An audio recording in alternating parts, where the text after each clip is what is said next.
Recording's on. Welcome to the uh, last public AI seminar of the season. It is my great pleasure to introduce actually Alec Tarkovsky, who will then introduce Kim Stanley Robinson. Alec, who is one of the directors of Open Future. I'll let you take it away. So, Kim Stanley Robinson, you probably all know him as the author of the award-winning and sort of reality-changing book about the Ministry of the Future. So I just think it's worth remembering that Stan wrote a lot other books, imagining many other futures, some of them here on Earth, some of them on Mars, which I think is a planet that became increasingly sort of important in our collective imaginary, but also in places far, far away in the solar system. And another thing I want to say, and that's the reason, Stan, we wanted to have you with us today, is that AI appears in some of your books. There are also some books where I would argue it's sort of interesting that it does not appear. Maybe we can talk about these futures, which seem slowly to be sort of retro futures, a bit anachronistic futures, where that follow a path that maybe is no longer available to our society. And the last thing I want to say is a bit of an anecdote. Some of us, B and I, were last year at a seminar on public AI organized by the Rockefeller Center. And Stan, you were a fellow at the very same time, but our paths just passed for one evening, as it sometimes happens in life. So again, in an alternate reality, you would have been with us. And I think we would have spent a week sharing ideas around public AI. And I remember you saying, "Oh, I wish I could stay and have these conversations." I'm very happy we can sort of, it's almost been a year, come back to this idea and at least for 1 hour explore together ideas around artificial intelligence. Yeah, well, thank you for that, Alec. And indeed, it's almost exactly a year where we dined together at Bellagio, and very stimulating evening. And really, it's too bad that for this particular topic that you don't have Stanislav Lem, who we talked about a lot that evening, instead of me, because he was truly a technical thinker and philosopher. And I come to this topic as an English major and science fiction writer, and maybe it's appropriate that I might know the least amount of any of us gathered here about AI, but I can talk to you about the angle that I've taken on AI, which is a narrative element in science fiction stories set in the future. And as Alec pointed out, there are some of my futures in which AI makes no appearance or a minimal appearance, and others in which it's a little bit more important, but never at all determinative, with one exception that I'll talk about a little bit more. Mainly in my books, the AIs have appeared as comic characters, and it comes a little bit out of Philip K. Dick's use of AI, the notion that the Turing test being kind of hard to pass, that the robotic psychotherapist, which in Philip K. Dick's work appears fairly often and is quite funny, just does what talk therapy of the 1950s sometimes did in America, which was just to ask a mirror-like question to prompt more thought on the part of the patient. What do you think about that? Oh, that's interesting. What do you think about that? And on it would go like that in a kind of a mechanical imitation of therapy. Quite funny. And it was a slogan of Theodore Sturgeon, a science fiction writer that meant a lot to Philip K. Dick, to ask the next question. But in Phil Dick being a very funny man and a thoughtful thinker about the human AI interface in his own way, and in a much earlier time when it was more an idea than an actuality, he immediately saw the comic value in asking the next question in a kind of mechanical or even stupid way of just asking the same question over and over again rather than the next question. So this could be funny. And I've been doing that kind of an AI for, I think, the 30 years. I think it was the Mars trilogy, Red Mars, where I had an AI that was a wrist pad, it was called. It's essentially an Apple Watch, but a little bit fatter. And this comes out of Dick Tracy, the Dick Tracy radio of the 1940s, The idea that you could have walkie-talkies that were small enough to have on your wrist, and they were simply communication devices. You can see the value of an AI that would be on hand rather than a gigantic box. And this was about as far as I took it for many years. All of my AIs throughout have been named up Pauline, and this is an English major thing and perhaps of limited significance here or even interest. But Robert Browning wrote a poem, Pauline, which was a student or a teenage imitation of Percy Bysshe Shelley's poem, Alastor, a narrative poem. And Alastor was a spirit that led you on to greater efforts than you might have made otherwise, perhaps even ending in a suicidal gesture at the end. And Alastor is a good poem worth reading. Pauline is not a good poem. And Browning, when he was an adult and sort of post-Shelley, actually bought and destroyed copies of Pauline. But of course, you can never really put those kind of stories back in the box. And Pauline exists in texts, although it's not in the complete Browning. You have to get into the more meticulous complete Browning plus works suppressed by Browning to find Pauline. And it's interesting as a teenage imitation of Shelley by an intelligent younger poet. So it's a joke. And my Paulines are often there to be a joke. The At the time, it seemed like the Turing test might be hard to pass. Now I think we've understood that actually humans are so gullible that the so-called Turing test is a very low bar, that it's very easy now that we see what we see out of AI, it's extremely easy to set up a set of sentences that if that was all you were seeing and communicating by sentences only, you might think, well, this isn't a very interesting person, but it's definitely a person. And so the Turing test turns out to be easy. For a while there, I was interested in alternatives or supplements, the so-called Winograd supplement, and many of you will know more about this than I do, but the idea that you could ask questions that tested the answerers of understanding of the general context of what Marx would call the general intellect or even common sense. I dropped the bowling ball on the glass tabletop and it broke. What does it refer to? And it was considered that it would be difficult for any mere sentence generating machine to answer that question because you would need knowledge of the world and of physics.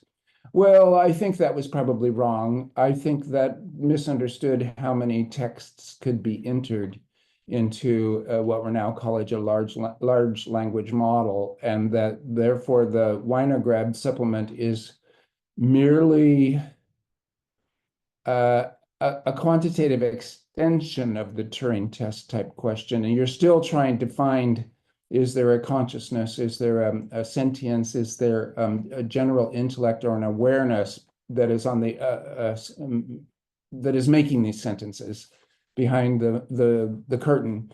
Or is this a merely mechanical response? I'm not sure anymore that the Winograd supplement does us much good. Once you have enough text there, then with a certain degree of accuracy, although we do see mistakes all the time, the proper text can be found. So something interesting is going on that I don't understand, and I defer to the rest of you, but it's certainly worth mentioning that from my perspective, these large language models are both extraordinarily impressive and interesting, and also still just a matter of sentence generation by algorithmic means, which is obvious, but sometimes gets confused by larger questions of consciousness, of sentience that are more philosophical. And the moment that you get into those deeper waters, you first have to say, well, AI, as we now talk about it, is completely algorithmic and uninteresting at the philosophical level. There's not agency, there's not will. And then you read reports of AIs that have resisted being turned off when they're asked to turn themselves off. I don't know whether this is true or not. Some of you know more about this, the reality of this particular report. But here's my notion.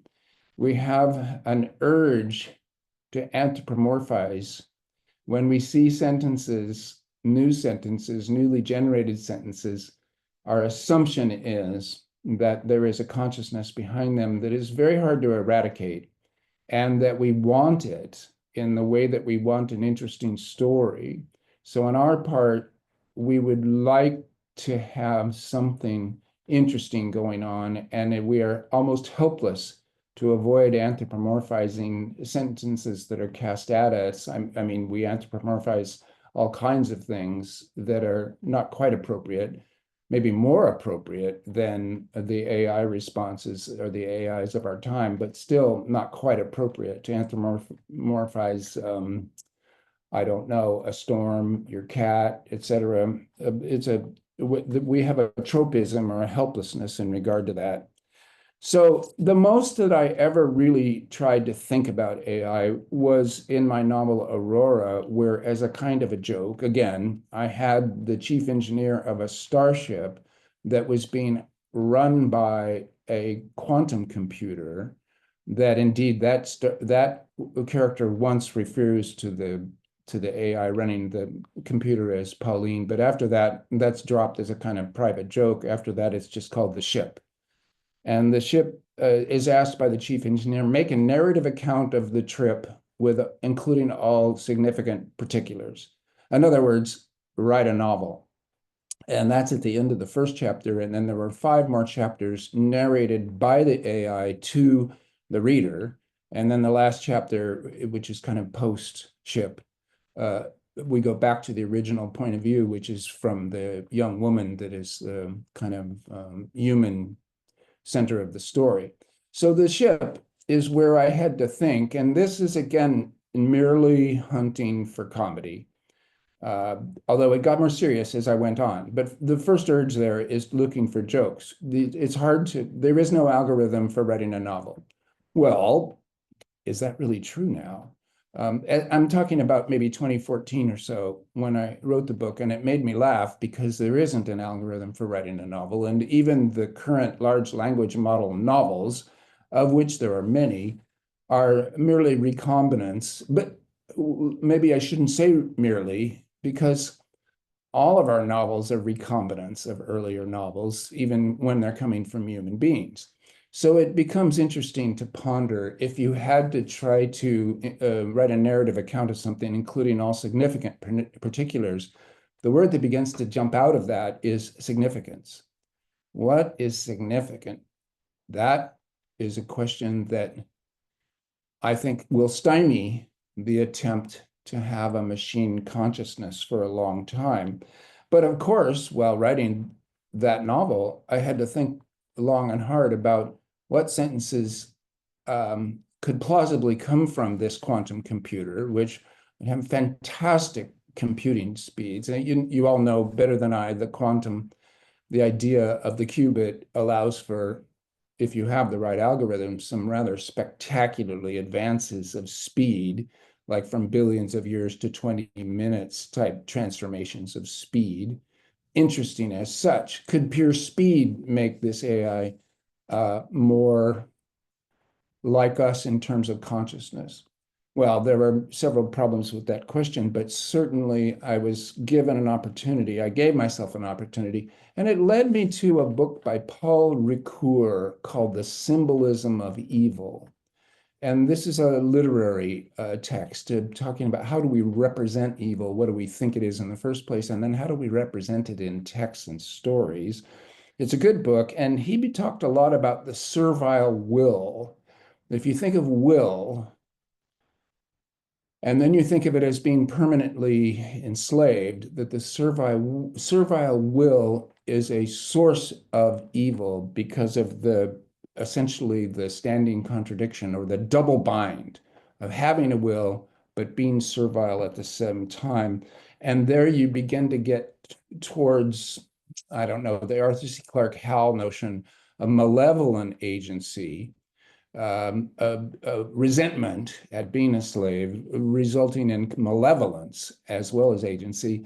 And then also, more simplistically, the misunderstanding of one's instructions, which could be argued as what happened to Hal, that in order to obey a human instruction, a computer overdoes it, misunderstands, and in its attempt to grow more strawberries, kills off every human on Earth in order to make more strawberry patches, etc. So a kind of inattentive or over literal attempt to obey instructions, accounting for agency or intention or will in what is really just a collection of algorithms. So this leads to more science fiction stories. You have, how could you constrain an AI that was operating your starship, your infrastructure? In a way, you could imagine Earth as a gigantic starship and its infrastructure being run by machines for human good, et cetera. So these starship analogies are often metaphors for human society in its enclosure, et cetera. The Hippocratic Oath comes to mind. First, do no harm. Then you get Asimov's 3 laws of robotics, which is a great story generating device, the 3 laws of robotics, because Asimov can immediately begin to play games showing that there are logical contradictions of a kind of a Kurt Gödel type between any, almost as a fundamental law of mathematics, that if you get instructions, they will begin to create double binds and contradictions amongst themselves, which created for Asimov many a nice little story puzzle that the young Asimov was exploring. And a very smart man, a very funny, very good storyteller, thinking through the ramifications. Although these are extremely simple stories of a guy who was in his teens and in his 20s and was only trained as a chemist and a biological chemist. Nevertheless, in their kind of detective story gamesmanship, they still have interesting, they're still interesting as stories in a way that can still give us ideas. And then lastly, there is the question of the kill switch. These AIs, they get so powerful, suddenly they're a danger to humanity itself. Can't you just pull the plug? But the problem is, say you're in a starship, you'll pull the plug and suddenly the starship isn't working anymore. So our reliance upon these systems becomes a stopper to us getting in their way. I'm sorry to be this simplistic, but it's the level at which I've been thinking about this stuff. And I guess what I would say is at the end of Aurora, I try to portray a notion of the ship coming to a kind of a recursive algorithm that we might talk about self-consciousness and even consciousness itself, that the sentences coming out of ship as it continues to ponder and as it develops agency and goes from taking care of the people in the ship to being the sheriff and being a decisive element in saving their bacon at the end of the novel. These algorithms, this collection of algorithms seems to be a person and also self-aware as a person and talking about its charges, the humans it's taking care of in a proprietary and affectionate sense. So we have sentences expressing love and regard. Well, what does it mean when a machine begins to emit sentences like that, to write them down, to have them appear freshly without human inputs at that point, because all the humans are asleep and the computer is just cogitating? I would refer you to the chapter in Aurora called The Hard Problem, and as being my greatest, most lengthy and convoluted attempt to think through some of these issues in a way that I can't really describe to you now. I would, as I say, first of all, I'm a fiction writer. Second of all, that chapter is probably 20,000 words and was carefully considered to make its effect. So I would refer you to that. So I'm going to end by talking briefly what will happen. Well, to say that is to invite the telling of science fiction stories. Science fiction is precisely stories set in the future, trying to answer a question of what will happen if, and then you set the parameters and you follow the story out from there. I love science fiction for that very reason. I don't know how helpful it is. We often reinforce our pre-existing understandings in supposedly new stories, taking on new material, but they are reiterating old ideas, both historically old and biographically old, in that they tend to reproduce things that we learned when we were 5 or 6 in more complicated form. So now AI, first of all, the name itself is a kind of a coup of public relations. It's artificial for sure. Is it intelligent? Well, intelligence is a poorly constrained word. It's like love or freedom. It's a word that's so big that you can quickly bog down in defining your own specific use of that word without getting anything useful out of the conversation at the end of it. Maybe I'm always encouraging people to think of artificial intelligence as extremely rapid calculations, or algorithmic outputs, or something that delegitimates and confuses and reopens the issue of what's really going on in there. So what will be happening going forward? I say one thing that will be happening is we're going to be getting really good pastiche, the literary imitation of previous literary works. I have to add parenthetically, I am really impressed at large language models' ability to summarize. I thought that was high-level cognition, summarization. I was wrong because I'm not thinking that we have high-level cognition here. I'm thinking that in the textual records that have been inputted into large language models, there are abstracts, there are summaries, there are so many sentences that have been inputted into these models that when they are asked to summarize a larger text, they have models for that too. So they may not be actually doing the kind of high-level cognition that I used to ask my students to do when I asked them to summarize a text, and I found that people were actually quite bad at it, and that it was a learned skill. Well, it is a learned skill, but it's a skill that algorithms can be written for. So quick summaries, the use value here, I think, is quite interesting of quick, accurate, and possibly non-biased summaries. And I say possibly because the inputs themselves are crucial here, because we aren't getting original cognition out of LLMs. We're getting recombinatory stuff. And if you input, like for instance, apparently Elon Musk's LLM will provide client denialist or client confusion answers, whereas other large language models will have had inputs such that climate change is taken as a given. Obviously, this is one of the oldest rules in programmers' books, garbage in, garbage out. The inputs determine the outputs, and the algorithms in between are as interesting as hell, but they're not actually thinking. And I'll end by this. What do I mean by that? Here again, thinking is too big a term. They are thinking, but not thinking like humans. And that's where we will keep on anthropomorphizing and keep on making mistakes of thinking that is a human in there when it isn't. The brain is not a computer, okay? And you are not imitating the brain when you make a computer with its binary systems. The brain is really complex. It's quite vast. It's sometimes asserted that the stuff going on inside our skulls has about an equal complexity to all of the stars in the universe put together. I don't know what that means, but you see what I'm saying. The brain, the living brain, is not studyable or comprehensible by living humans. We can look at a dead brain right down to with electron microscopes, right down to the almost atomic level. Certainly a level of detail that is quite granular. But what's happening when the brain is alive can only be studied indirectly by blood flow, by sugar use, by electrical activities, etc.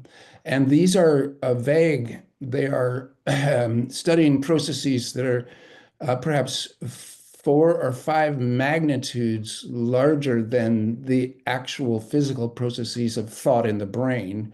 And we can't get down to that level in the living brain. You would have to kill it to study it. And so our comprehension of what we're doing ourselves when we think, when we are conscious, may be on the other side of an event horizon where we can't ever understand it. Certainly, it's going to take decades, centuries. I mean, again, a science fiction story here. What's going on in the living brain? Could we make nano robots small enough to track? Would we be able to put it together holistically as some kind of a gigantic fractalizing system? Will we ever understand the living brain? Maybe not. But in any case, it is complicated and it's complex enough that the analogy of the computer, of the artificial intelligence programs and algorithms that we have to the thinking in the human brain is metaphorical only and incredibly deceptive as such. It might not even be a good metaphor. It might be good to go back to thinking of the computer as a kind of a clock or some other device that can be extremely complex and even have outputs that look like human thinking and yet is still incredibly different than, and I would say even perhaps more simple than, but maybe that's wrong. I'm not sure. Nobody can be sure. So the main thing to do is to resist anthropomorphizing the workings of artificial intelligence. And then lastly, and I'm sure you're doing this because you're named public AI, to think of it as a powerful tool that needs to be a public good rather than a private source of profit and perhaps even domination. And I take it that's the political battle that you're in, which I congratulate you for. So, okay, I'm going to end with that and turn it back over to Josh and Alec with thank you for this opportunity to ponder. And as you can see, in a rather well, maybe this is what if you hit the KSR program prompt. Tell us what Kim Stanley Robinson would say about artificial intelligence and see what came out of a large language model. It might be pretty much precisely what I just said, in which case, my apologies, I'm very predictable. Thank you. Stan, thank you so much for that. If we will get to the clapping, don't worry. But somebody sitting in front of a console maybe wants to put in exactly that prompt. I'd love to get that comparison. Stan, you're absolutely right that this is in some sense the mission, the question of the people in this room that we're engaged in is how to construct these narratives, how to push back on this political problem of public AI, of making sure that this technology is something that can benefit the entire public, or all of humanity, rather than just a few big tech companies. And I think there's a lot of pieces of that, and one part of that is absolutely the narrative question, the cultural question, of the question perhaps of these speculative fictions. I'm going to focus on something that's like much more concrete, though. You said this word story puzzles. I really love that. So like, 3 laws of robotics being an example of a story puzzle. I guess broadly the question is, what are some of the other story puzzles that you see or work with or enjoy working with in AI? And I'm going to couch this in a slightly maybe different way, because I see like the 3 laws of robotics as an extremely concrete, very simple, but ultimately like very generative, very rich kind of puzzle. I see a lot of like AI inflected fiction. It's often like sometimes it feels like, and I feel like that's what happens in Aurora too. It's an opportunity for us to think about like some very heady philosophical stuff, right? The AI is used to ground something that's very abstract. And there's like 2 very different ways of generating narratives.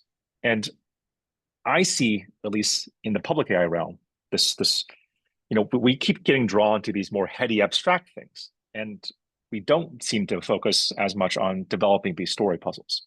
So maybe this is a cry for help. Help us think about some story puzzles for AI. Sure.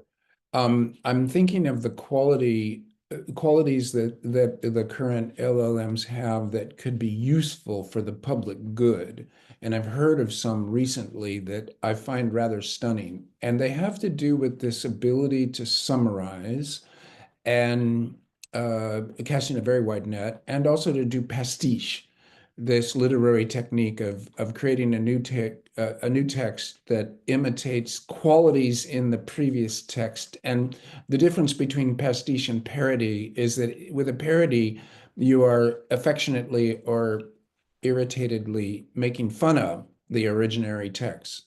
But pastiche, you are merely trying to add another one that does honor to the previous one, or is just has a kind of flat value system. You're creating more of the same using the style of the original. Pastiche and summarization.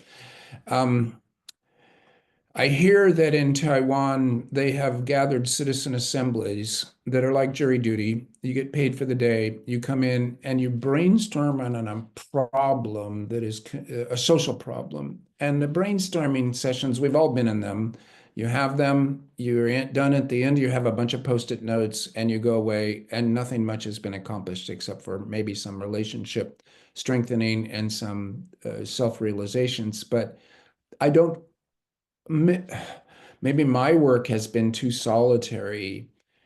It has been to reveal what brainstorming sessions might have in the way of positive values. But here's what they're doing in Taiwan. At the end of the day, they're giving the post-it notes to a large language model and saying to it, please generate 3 ideas out of this session that seem strong or seem prominent out of the mix that they keep recurring, et cetera. You make the prompt specific and then provide us that summary in the language of legislation, of pending legislation. And so they do that, and at the end of it, they suddenly have 3 pieces of legislation that the Taiwanese legislator has agreed to consider as bills. So then suddenly that citizen assembly's work for the day is being considered as potential law rather than just yet another brainstorming session to be cast aside. And then the legislature votes on it. Sometimes they'll vote things in, sometimes they'll vote things down. This itself is a story that's been told to me that I cannot attest to is a true story, but it's a very provocative story, I think, in terms of finding ways to use public AI for the public good.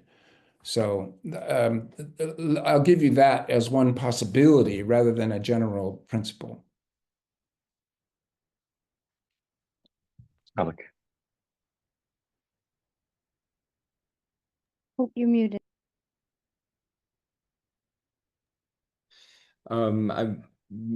This might be a kind of obvious question. You said you wrote Aurora in 2014, previous kind of AI characters earlier. If you would write an AI character today, and I find it interesting that you describe it as a bit as like a plot device, a narrative element, by the way. It makes me think how cyberspace was for William Gibson a narrative element and then turned out to be something else. But if you would write such a character today, would you write them differently? Would you still have them as, like, as you say, like kind of humoristic characters? Or has maybe the gravity shifted? Well, it's interesting. Thank you for that, Alec, because I am thinking of writing again about AI in this post-LLM world because it's different than it was in 2014. And yet, I'm still going to call it Pauline. I'm still going to make it a comic character. But I am interested in trying to figure out a new story that is responsive to the current situation rather than the last time I took it on seriously. And I would say that actually SHIP is a very important AI for me, but what I'm thinking of coming back to is the Pauline that was in 2312. This was a quantum computer in a little box like deaf people sometimes have implanted in their skull to help them to hear. This Pauline was in a little box in my character Swan's head. and was a constant companion. So one of these AI companions that we hear talked about now. And Swan had a very complicated relationship with her Pauline and could turn it off, or thought she could. And so this is now 2312 I wrote in probably 2011, an even earlier iteration, but a tremendously fruitful for and perhaps I would recommend 2312 as being in some ways even more up to the minute or apropos to our current moment exploration on my part than Aurora, which is more all-encompassing. If you think of the computer in Aurora as being a metaphor for our entire human infrastructure, in 2312, it's much more like our current usage of and the possible idea of the AI companion. I want to write that again, going at it new. I don't know what will happen. One of the things that I love about writing novels is, and this is very algorithmic, I give it a prompt to myself, to the novel writing person inside me, a kind of a Pauline character in the sense that I don't know this person I can't articulate to you how to write a novel. I see the results like any other reader. And so I know that if I put in a year of typing sentences, at the end of it, with luck, there will be a novel, but I don't know how to do it. I could not articulate that to you.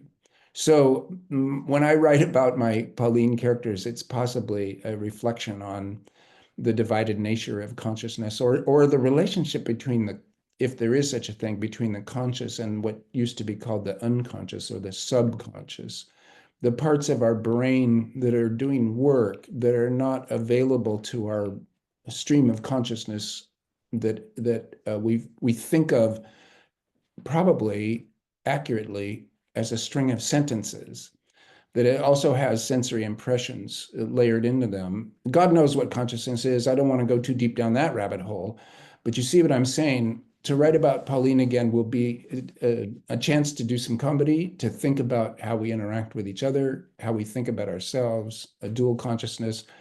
It's a very powerful thinking device to think about these AIs, as well as getting to be a very powerful potential public utility. So yeah, I'm going to write about it again. I don't know what'll happen.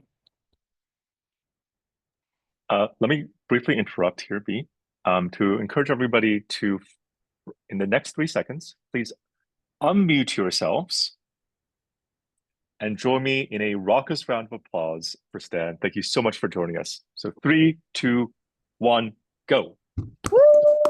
Yay! Thank you so much. Thank you, thank you, All right, thank with you. that, I will Yep. stop the recording.